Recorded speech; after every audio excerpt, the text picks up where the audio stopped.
And so hopefully, because like the last couple of times we've had the cafe, we've not, like, it's been something wrong every single time. So progress. We have a new computer. We're getting there going. Yes. But welcome everybody. And today on the Medicare Cafe, we're going to be talking about updates to the Medicare Communications and Marketing Guidelines, aka the MCMAG. Yes, very exciting. It used to just be the MAG. They added in the communications parts, and it was like now it's like an Irish, like the MCMAG. The MCMAG. Yes, it got an accent and everything. But yeah, so just want to give you guys a little bit of update. Again, if you guys do, I don't know if you're new to the cafe, if you've been under a rock for the last 6 years, but welcome. If you guys have any questions, comments, concerns, thoughts, or promises, put them in that questionnaire box. If you want to know just what we have for breakfast this morning, I'm looking for a donut because I haven't eaten yet. But this is my breakfast. It's my jitter liquid. Jitter juice. Yes. So today, wanted to talk about the MCMAG. What is the MCMAG? The MCMAG is CMS specific rules and regulations. Is a document, basically a how to perform specifically about, I have Medicare supplement. That's not true.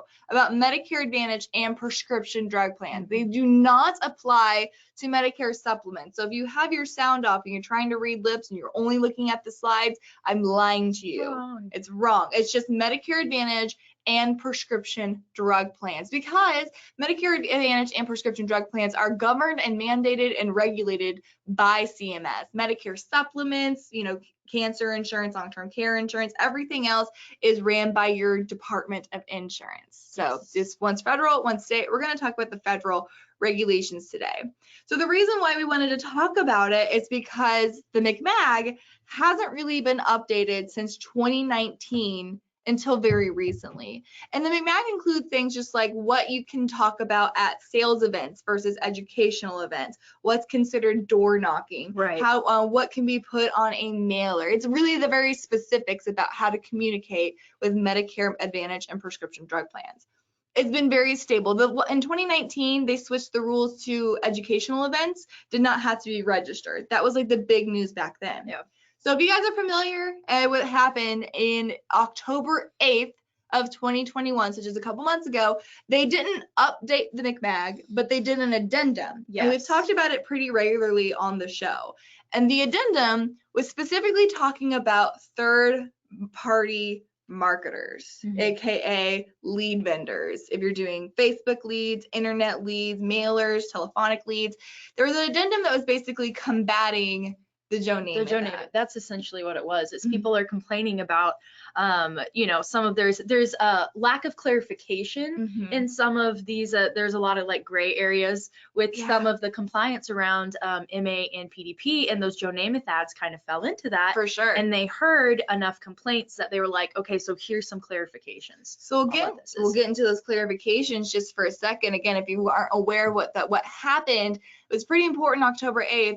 And then on February 19th, the first time in like 3 years, there was a brand new Medicare Communications and Marketing Guideline booklet information packet sent out. And for the majority, let's kind of dig into that. But again, this is pretty intense stuff.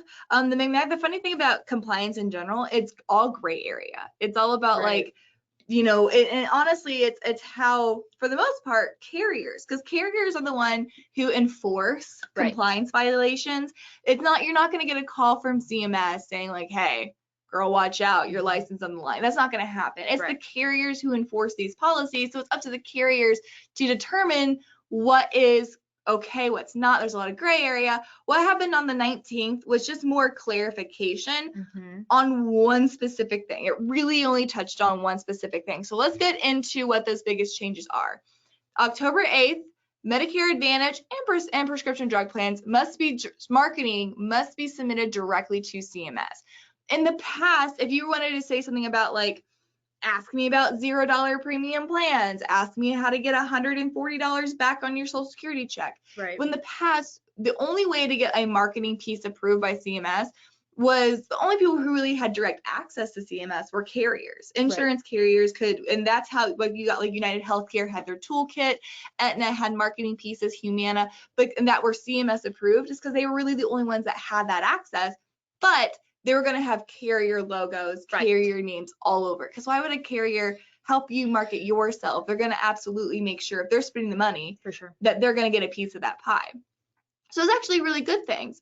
It means that you have to submit, if you have anything, what it comes down to, if you have anything that has a specific dollar amount on it, it has to be, and you're talking about Part C or Part D, it has to be submitted through CMS.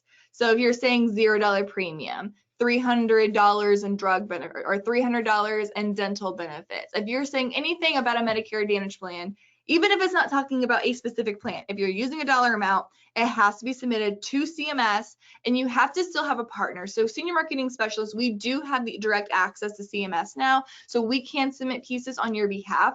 Be careful of turnaround time. Right now, it's like 8 to 12 week turnaround time. Yeah, so they have to do it, but they're not going to be in a hurry. Now, correct me if I'm wrong. I thought that you had to get the marketing pieces submitted even if you have any sort of specifics on benefits at all. Like, it's not just dollar amounts, it's just specifics on benefits. So what it comes down to is that is the safe answer, and probably what we would recommend. Where you're going to get caught and get in trouble with is going to be the dollar amounts. But it's going to be, even if you say $0 premium, or if you can say like up to $3,000 in dental benefits, or you know, if you say like, hey, we can get dental benefits for you, you could be talking about a dental, vision, and hearing plan. So that's why like the dollar amounts do kind of is a differentiator there, because you can't be talking about plan details. Even though you're not talking about a specific carrier, you are talking about plan details. And where you're seeing that, why that rule was invented, was everybody heard about it. Joe Namath is telling somebody, you can get a $0 plan and get up to $150 back in your Part B give backs. And then the people would call up and try to get that plan. That plan wasn't available. So that's why they're saying, like, if you're going to name specific dollar amounts of specific benefits, then it has to be pre-approved. Makes sense. So that is a direct correlation to those Joe Namath ads. Makes sense. Yeah. So that's the biggest one for there. February 19th. That was a lot. And again, I feel like, I'm sorry, I'm dominating the conversation. You had your notes ready and everything. No. February 19th, just came out last month. Really? Not a lot of change. It's not really change. It's just clarification. Because again, gift cards are one of those gray areas. It's like, I know how much money I can give, but like, what kind of money? Because we can't give cash or cash value. But like, what does that mean? Where do gift cards fall into place? So essentially what they were doing is saying, clarifying what gift cards are cash equivalent or what's not. So you can give things to, you can give gift cards to specific things. So here's $15 to Starbucks. Here's $15 to, you know, somewhere specific, a burger joint in town. But you can't give Visa cards, which I think a lot of people assume, but also things like Amazon, things like Walmart, things where you can kind of go and get anything that you want. That's kind of cash value. That is, So that's essentially, they were just clarifying something that was already a rule. Exactly. But it was a great So essentially what it comes down to is, we all know that there is a certain dollar amount that you're able to give as a gift, again, to your Medicare Advantage or prescription drug plan clients. And it is $15. You can give a gift valued at $15. However, in the original, in the 2019 McMag, it said you cannot give cash or anything of cash value. So specifically it called out gift cards, because gift cards say, like, I'm not giving you a $20 bill, but I'm giving you $20 in form of a gift card. And so prior to this last month, that actually wasn't necessarily allowed. But again, a lot of people like to play in that gray area. What it's saying now is that you do have the ability, just again to reiterate what Sadie said, you do have that ability now for your Medicare Advantage and Part D clients to give away $15 valued things, including, like she mentioned, specific gift cards. So the gift cards to a store, gift card to a restaurant, but nothing that is I think the wording of it is exactly like nothing that has to be nothing that offers to a wide range of goods or services. So no Amazon, no Target, no Walmart, has to be very specific. I'm giving you a Starbucks gift card. So that is something, again, not different, just clarifying, giving people less gray area to work with. So it does clarify a lot of things with that as well. Another thing we'll mention on the gift card is just reiterating, this is not new, but it's just reiterating that if you're doing like an event, it's considered $15 per person or per participant. So if you're doing an event and you're expecting, 4 people to show up for that event, and you're going to give away one item to those 4 people, then you take 4 times 15, because it's $15 per person. So you can give away a $60 valued gift or a $60 gift card at that event. So if you're doing, and again, so that, just keep that in mind. If you're expecting 10 people to show up, you can do a gift up to 150 people. So it's just no more than $15 per person. Again, specifically for your Medicare Advantage and Part D beneficiaries. Yes, and Dean, this is in reference to the marketing. Yes, and this is reference to marketing. And Terry says, our grocery gift cards. Okay, so again, on that one, I would say, okay, if it is specifically just not like a Walmart grocery store. You could do, like, for example, we have a Hy-Vee. I know, like, in the Midwest, we have Hy-Vee, Schnucks, Mosier's, CNR. If you're in the South, you got yourself a Piggly Wiggly, which I think is the best name ever. If it's a grocery store and not a holistic Walmart or Target store, and they only sell groceries, then yeah, that would be completely fine, because it's targeted to something of that cash value. And something that makes me think of actually is like local grocery stores, or like changing your perspective on like these like things that are like withholding you, or like too many rules.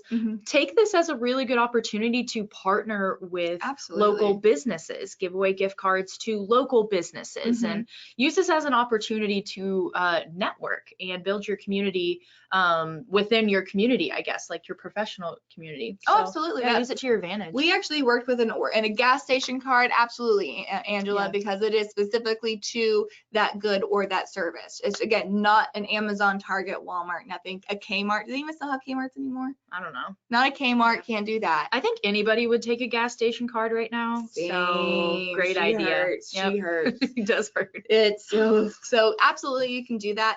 I would say, again, just to kind of, to your credit, Sadie, is an excellent point about an opportunity to network with individuals. We had an agency that they would do a giveaway. They would just do a quarterly giveaway. And for every referral that you gave me, if you're my client and you give me 3 referrals, your name gets entered into a drawing 3 different times for that quarter. And then they would go into their local places and be like, we want to give away coupons. We want to give away gift cards. We want to, or even like, hey, I'll buy a gift card. Sometimes they're buying it. Sometimes we're like, we want to promote you. Can you give us anything to promote you? So the gift basket that somebody would win would be like local community swag. And so you be promoting them, they would feel, you could, and then they were doing meetings at those organizations. Yeah, so that's really cool. Really great way to, so again, guys, for the most part, business as normal. Just a reminder, and this, again, the McNack only goes towards your Medicare Advantage and prescription drug plan beneficiaries. So again, if you want to do giveaways for events that are about long-term care facilities, if you want to do an event about the top 10 things you didn't know about Medicare, these rules do not apply for that. These are specifically just going to be Medicare Advantage and Part D marketing events. So keep that in mind. So there's a lot of ways to get around these. Again, if you just do events or do other things that are not relation to that, you can avoid a lot of these rules and regulations. However, these rules and regulations aren't much to shake a stick at. You're doing okay. Do you have anything on here about, well, change the slide. Let me see. This is the last slide I have, is to trust your partner. Okay, I was just going to also say, there's also some clarification on like social media, because social media is a huge gray area of like, well, what, like things like video, social media, that kind of stuff. That's so new that it's like they're just now kind of coming out with laws and clarifications, stuff like that on that. And I didn't know this until I talked to Chaylin this morning, our compliance officer, where he talked about how like Facebook messaging, like social media counts as like cold contacting someone. So like you can't message someone, Facebook message someone about MAPDs or PDPs, because unless you get their permission first, because that counts as reaching out, same as cold calling, it's the same as door knocking, which I didn't know like that. Instant messaging is now considered cold calling and door knocking. I wonder if they're going to do that like in Ohio, where it's like there's no outreach in general. I wonder if that's going to happen the same thing. Yes, and then like texting is the same. So it's like now it's kind of looped in with like cold calling. You can have a little card that says, hey, text me for questions. Yes, text me for question, but you have to clarify text. If you say call, that doesn't count as texting. So they're really starting to come out with these clarifications on these little gray areas, but it's important because this is how people communicate now. So it's like, does Facebook messaging count? No, that counts as cold contacting. Which is so interesting, because like doing an email campaign, it's like, it's not even like contacts, because an email campaign, you can do a cold email campaign as long as somebody is opted into a list, which is a different rule. Right. But you can cold email people about Medicare Advantage and Part D plans. You think it's because you can opt out? Maybe, I know you I do don't know. have to have the ability Right. to opt out. So that's probably it, but it's probably the same thing as like you can do like a mail blast of Medicare Advantage and Part D. It's probably just the thing of like you're not directing something to one person specifically. You're doing a mass market versus I'm going to reach out to this one individual. Yes. I imagine that's a lot of that. This is a good question. Anne's asking, if a person messages me first, can I ask to call them? Absolutely. Yeah. If somebody, if it's all about, again, how did you get a hold of that person? If that person's reaching out to you and saying, I have questions about Medicare Advantage and Part D, all bets are off. Call them, talk to them, text them back, message them back. If they're reaching out to you asking for information, there is not a compliance concern, as long as you're staying with the compliance as far as everything else goes. But a marketing compliance, absolutely not. Get in, and even if they say like, well, I don't need help right now, but I would love some help during October, then get a permission to contact form. If you have that specifically says, please call me during AEP, then again, all bets are off. You have that ability. It's all about, again, how are you reaching out to them? That's what these rules are trying to regulate. It's how are you contacting them versus them contacting to you. And you can answer with all information. If they're reaching out to you, you don't have to worry about, it's all about, again, what these marketing rules we're talking about is specifically how are you contacting, how are you getting in front of that person. If they're coming to you, that's fine. It's the same thing if like, again, we'll talk about referrals being a compliance issue. If Sadie is my client and Sadie says, hey, my neighbor, we share a wall, my neighbor had these same questions, can you call her? Well, if Sadie's asking me to call her about a Medicare Advantage or Part D plan, I can't call her. But I'll say I can't call her because, again, government regulations, but give her my card. She can call me. And whenever Sadie's neighbor calls me, I can answer any and all questions that she has. It's all about that initial contact. After that initial contact, you're completely fine. It's the same rules and regulations as if this is, again, only to people, what we're talking about today, it's only to people who don't have an active policy with you. So if they have an active policy, if it's dental, vision, hearing, cancer, car insurance, whatever the case may be, they're considered a current client and you're not cold calling them. They're a current client, you're doing necessary business practices. So again, this is strictly, when we're talking about these rules, prospecting and marketing your agency and the products that you can offer. So hopefully that cleared some stuff up. But again, making sure that you are utilizing the resources that you have. Again, I'm going to focus specifically on senior marketing specialists because not every FMO or not every organization has this. I know for sure senior marketing specialist does. On-staff compliance officer, we have someone who literally combed through the updated McMag and got these major changes for you. So again, it's not like somebody is just reading this to go to sleep. They may, because it's not entertaining. But we have Chaylin, who is a on-staff compliance officer. Also, we do have access to the CMS approval process. We are large enough organizations. We're represented in every state. We do have direct access to CMS. So send us your marketing pieces and step one, we'll determine if they even need to be submitted to CMS. Most of them don't, but if yours does, we'll go ahead and take care of that for you. AMP pieces, agent marketing portfolio, these are pieces that are pre-approved, covered by our compliance officer that'll help you market, get your name out there, build your company reputation, and you don't have to worry about the compliance side of things. So we already have those pieces.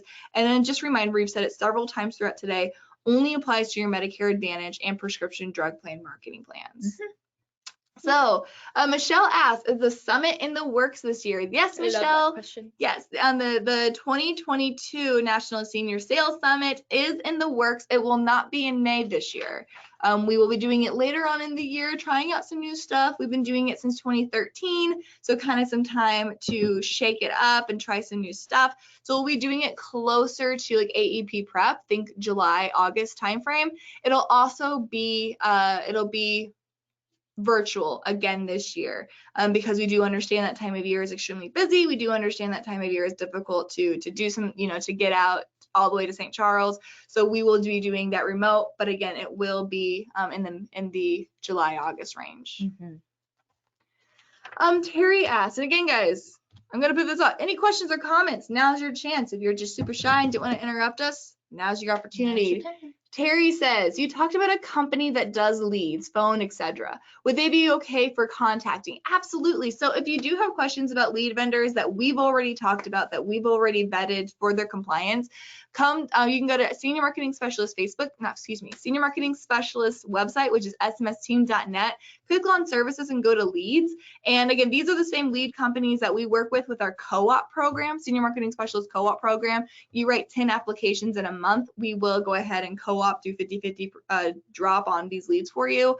But these have been, again, with the exception of our internet lead vendor, that is one that they're still working. They're still a great company. We haven't verified a lot of their compliance stuff yet. So that would be the only one I would caution, but every other one we've talked to does everything that you need in order to work on the compliance side with these McMag updates. So they absolutely, you can reach out to them. They are lead heroes for telephonic lead and lead concepts for mailers and other types of leads like that. Those are kind of our go-tos right now. Yeah. They're our faves. They're faves.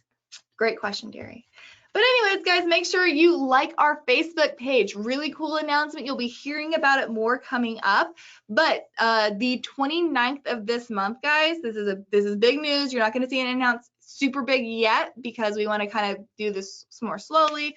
The 29th of this month will be our first YouTube live broadcast versus doing it on the GoToWebinar platform. Reason for the move is because we want to become more mobile friendly and want to get you guys the recorded version much more quickly than we're able to now.